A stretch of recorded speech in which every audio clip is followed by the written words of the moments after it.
Hello friends, my name is Martinez, and today I will be reviewing From Blood and Ash by Jennifer L. Armentrout. First, I will tell you a little bit about why I decided to read this. I was one of very many millennials that at the beginning of the pandemic, I downloaded TikTok. At first, I wasn't engaging a lot with bookish content on TikTok, but over the course of the last couple of weeks, I've decided to start posting on TikTok about books, mostly about media, and it's really fun. It's been a blast doing that so far, and it's a great way to get like really quick things out there, like instant impressions, and I find them, don't fight me please, but I find making TikToks a lower effort sort of content creation than full-blown videos. Because I've started to make more bookish content, that means that I'm getting more and more book talk on my For You page, and I literally cannot escape this book. It is all over book talk, or I don't know, TikTok keeps feeding me this book on my FYP, and I cannot escape it. And not only can I not escape it, but like the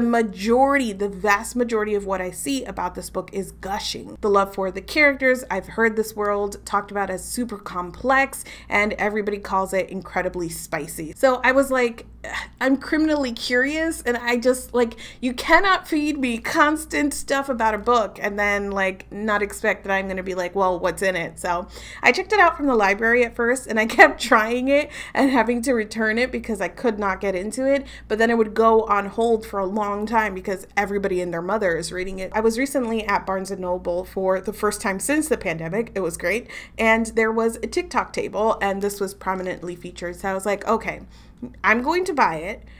Maybe having spent money on it will encourage me to actually finish it, which is true. That was a good thought, except for I regret spending money on this. This will be a spoiler-filled review, so I will leave that in the description as well, but you guys know me, I don't care about spoilers, and when I review, I go into detail. So this will be a spoiler-filled review. From Blood and Ash is an new adult fantasy romance, and the basic premise is that we're following the main character, Poppy, who has been chosen since birth as basically a religious figure in this world. She's the maiden, and so she is to be untouched. Nobody can really even look upon her, and when she ascends, which in this world means that you go into immortality, it kind of marks the beginning of a new age. So everybody is very much looking forward to her ascension, and she has been raised for that sole purpose. Poppy is not entirely happy with this lot in life. She is kept from a lot of things, and she wants to experience the world outside of her role as the maiden. Things get more complicated when she meets her new royal guard, Hawk,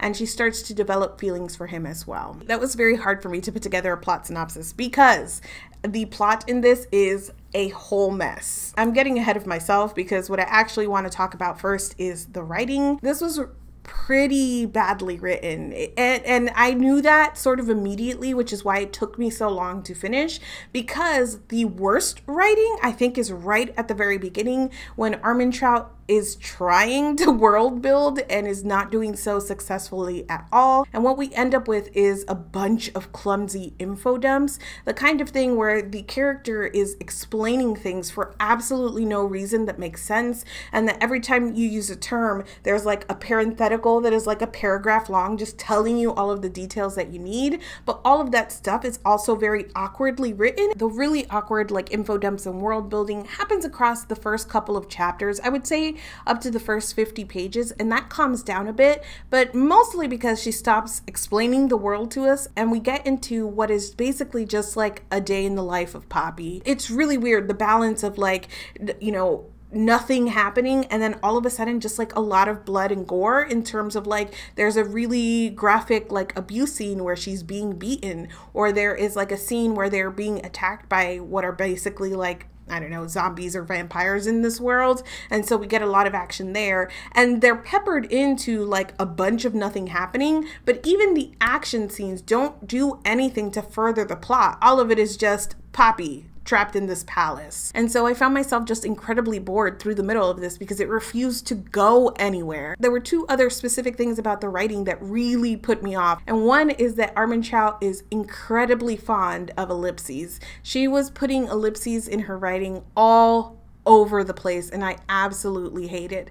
I especially hate it not just for like the optics of it, like the way that seeing them like on every page brought me out of the story, but also it's the same thing with Sarah J. Maas and her M dashes. It is a way of like forcing tone. So the author is writing it this way so that you read it exactly the way that they're thinking it, which I understand the sort of pull to write that way, to do so, but it is something that bothers the crap out of me. But really the thing that like put me over the top of being angry at this writing style was the overuse of like the narrative question. A lot of you guys know that I own the website snarksquad.com, and we do entertainment recaps, and we recap television and books and things like that. But the website started with us recapping books that we read as children. So we were recapping The Babysitter's Club and Sweet Valley High and Goosebumps and Nancy Drew.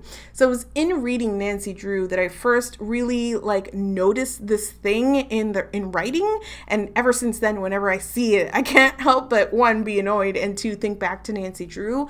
But Nancy Drew are mysteries, and in her investigation, and because these books are written for literal children, Nancy Drew tends to ask a lot of like these narrative questions. So Nancy will be like, did this person do it? And if they were there, what could that mean? And if this happened, then why did this other thing not happen? And so it's like leading you in the narrative by asking questions, because again, it's written for literal children. It is not trusting you to ask these questions. It is asking them for you. And Jennifer L. Armentrout fills, I mean, you could probably delete like 100 pages of this book by just taking out the questions that Poppy asks herself. She is constantly like, but what about this? And what about my feelings for him? And what if he kissed me? And what if that? And what if that? And I'm just like, okay, Jesus. We as the readers are getting that. We understand your turmoil.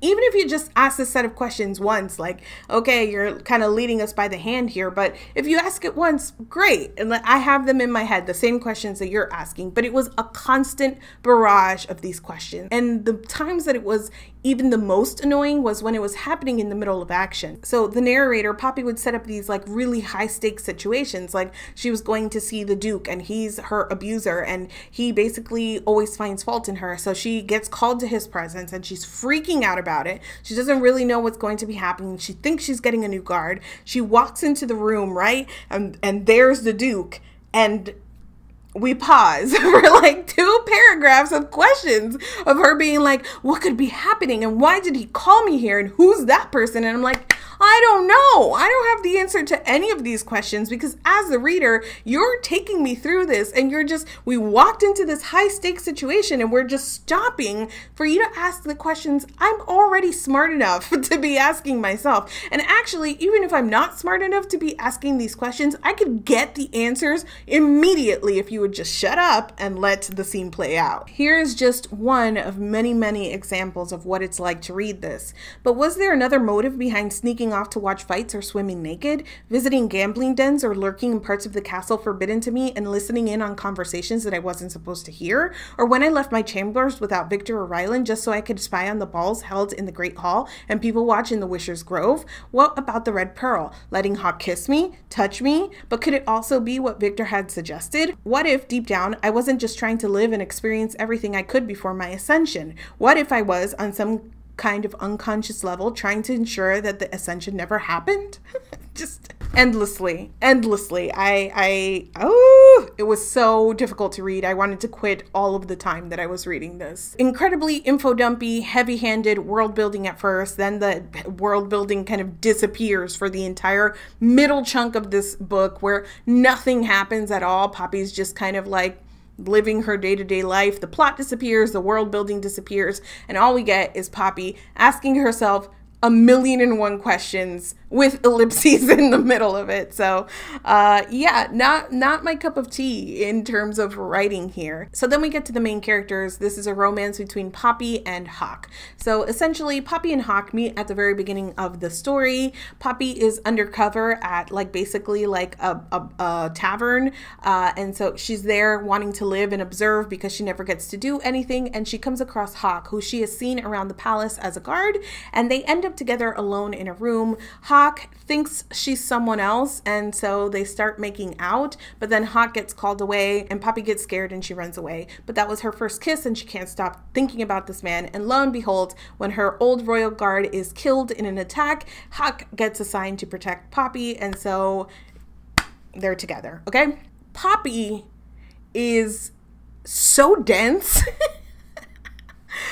She's so dense, and it kind of, but like feeding in with like all of these questions, the narrative questions, it's like really interesting to me because it plays even more like she is clueless, like she's literally asking these questions like, but where am I? And what is this? And why is this happening? Because she's so dense. She is so freaking dense. She is capable in terms of defending herself. Like, she's physically capable of defending herself. So you get the sense that the author is like putting her up to be like a strong female character, but she is so dense that I cannot see her as actually capable of anything. Like, she probably could attack and like disembowel a man, which she basically does in the story, but also you could see her like tripping off the face of a cliff and you'd be like, yeah.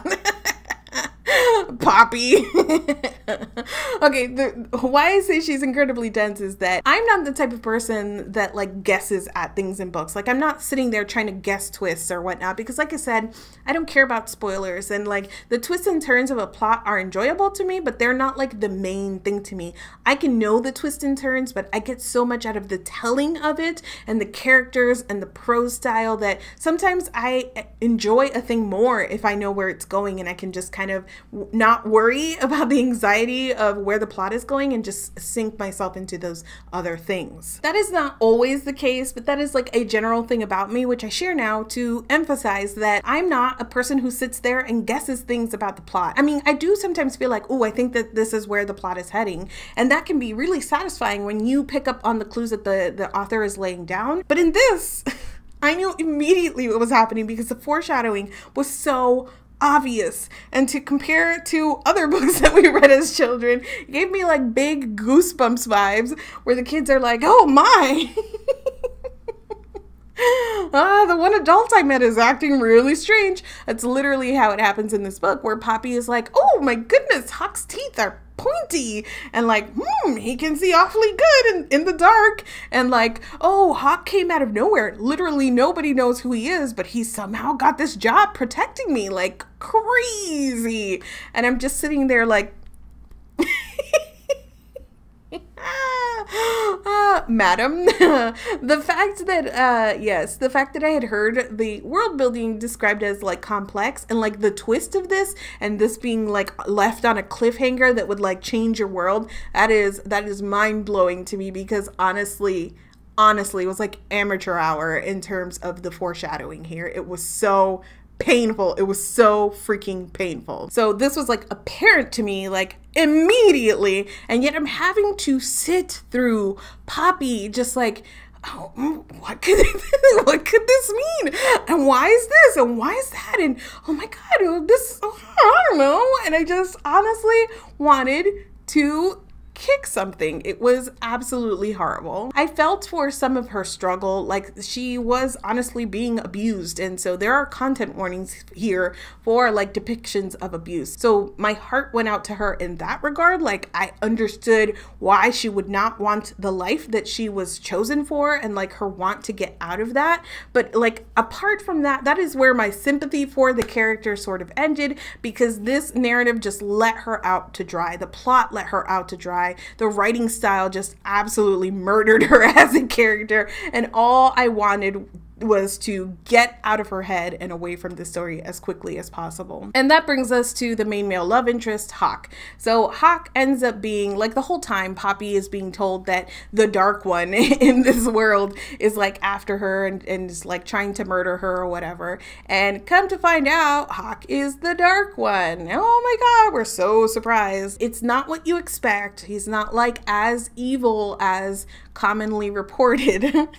And he like reveals reveals things up to her about the world that she never knew, things that she was lied to about. But he is like trying to kidnap her to barter her away into the situation where she's trying to escape in order to save a member of his family. So the entire time he's like lying to her, and it sets up for a really icky dynamic. There are already like icky dynamics that you're just gonna have to accept with a fantasy romance, I guess. So he's like 200 years old and she's 18, and she's like not only 18, she is like the picture of inexperience. She literally has never been anywhere. She's not allowed to see anyone. Like she is prime for manipulation, which is this 200-year-old magic man steps in and does exactly that. It is not only that it's like, oh, the built-in like weird age thing whenever you have supernatural creatures. It is the power dynamic that makes this icky in a book. Just like, aha, you kiss this young girl who has never been kissed and you can lie her away to anywhere. And that is literally the plot of this book. So he's like super manipulative. He's lying. He does eventually reveal the truth to her, but not before he gets her into bed. I was just so icked out by the entire thing. And then to make matters worse, the dialogue and the banter in this was so god awful.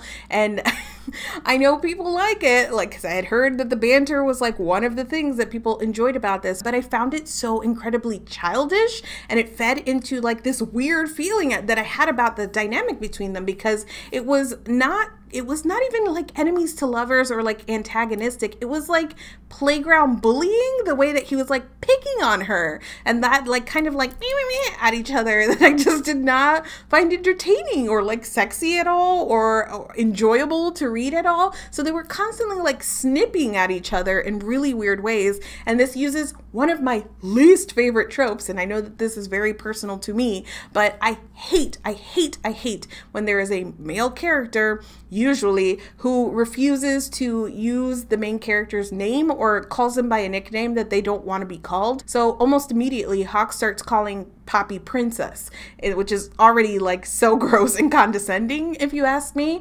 But fine, yeah, even if you think it's like sweet and cute, she literally tells him, do not call me that, like repeatedly, and he's like, nah, you know you like it. Calling somebody by a name that they don't want to be called is like one of my personal in real life pet peeves. As somebody named Marinés, and plenty of people try and put like nicknames on me that I didn't want, and if somebody is telling you, please don't call me that, it is not my name. I just am never going to be in a situation where if the person's like, I'm still gonna call you that, then I'm gonna be like, ooh, cute, funny, so sweet. Like, it's just not for me. So he calls her Princess repeatedly throughout this, but every time that he does, and there's like, don't call me that, yeah, you want me to, over and over again on a loop. So every time I wanted to like stab myself in the eye. But that is the kind of like interaction and banter that they had, was that he was always like snipping at her, and then she would just like get mad, but then be like, oh, but he's so handsome. So it was absolutely a painful experience for me personally. At the end, they have this scene where Poppy finds out that after they've had sex, that he is the Dark One, and actually this like rescue mission that they were on is a kidnapping, and she's going to come with him. And so she's rightfully upset by this like turn of events, and she doesn't know like what to believe because this man has been lying to her all along. So she like gets away from him and is trying to run away, but he catches up with her easily because he's a 200-year-old magic man, and she's like fuming about the situation that she's like trapped in once again. She like escaped one prison and now she's like being kidnapped, so she's like not very happy about that. And it suddenly turns into a sex scene. They're like literally outside. She just like stabbed him, threw a knife at him, and he's like, ooh, that was kind of sexy. And she's like, I'm literally livid because you've been lying to me. But then all of a sudden they're getting it. And I honestly, I just about lost it. I just about lost it because not only was that progression of things like, madam, no. Let me take that back. Sir, Sir, you are preying on this young woman right now. And I don't think that this is fun to read about. But then also, like, it made me angry because everybody kept saying this dang book was so spicy. It is the most, like, vanilla. The only spicy thing about it is that she went from, like, trying to kill him to, like, banging him. I mean, if that's what you're saying is spicy, that was definitely in this. But otherwise, I have one little other gripe. And this is just like a very, I don't know, like a tiny thing that just every time it came up, again, it was just like the building anger and emotions. But the main character is like Lady in Wait. Her best friend, for all intents and purposes, is, I think, the only person of color in this entire book. And her name is Tawny. Jennifer L. Armentrout named her one brown character Tawny.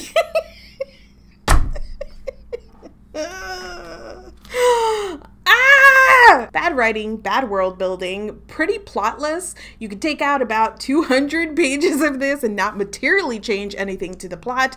The characters were insufferable. The banter was childish and annoying, and the dynamics between the two main characters was not enjoyable to me. So the romance was not it for me. I didn't find this spicy at all. And truly, the fact that I finished, round of applause.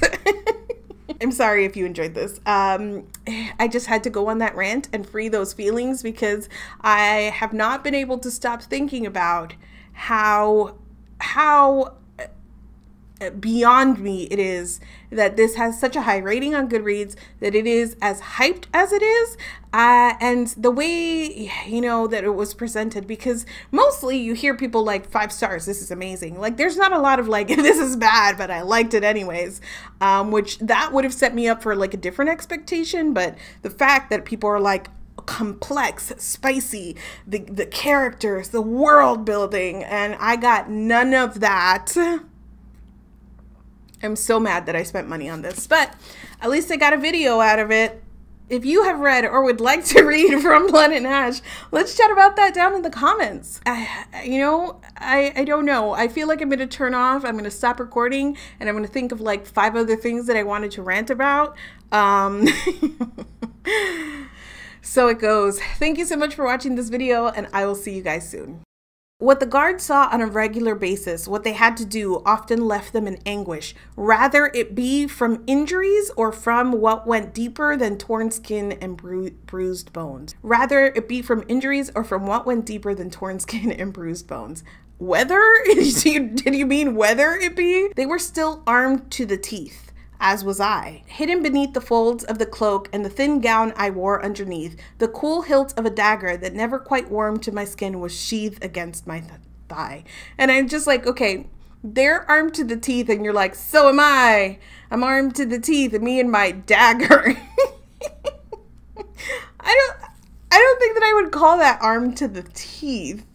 After all, if they had been paying attention, they would have already taken me to task over numerous things I'd already done that were forbidden to me. What a mouthful. And you used already 2 times in that sentence. Like, why?